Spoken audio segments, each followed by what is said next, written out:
Boy, he was a nice, lovely man, easy to work with. Uh, Full of ideas. Uh, Interesting. He kept this show, he, he kept its innocence. In those days, we were working in a situation where you couldn't see a woman's navel. I mean it. They had to, Dawn Wells' shorts, they had to bring it up a little bit so you didn't see her navel. They were fighting all the time with Tina Louise's cleavage. Well, you got to pull it. Anyway.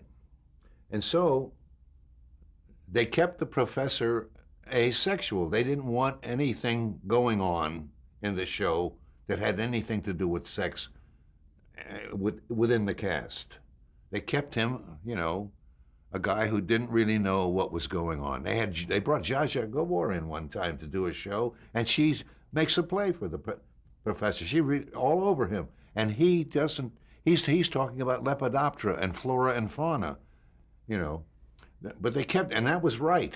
They kept it right. I've had people in the ensuing years say to me, if they did Gilligan's Island today, you'd all be living in the same tent. It's true. But anyway, so that innocence was kept, and it worked. And Sherwood, that was Sherwood's point of keeping the show, keeping it that way, because writers could move it off, and he would always bring it back. Bring that kind of thing back.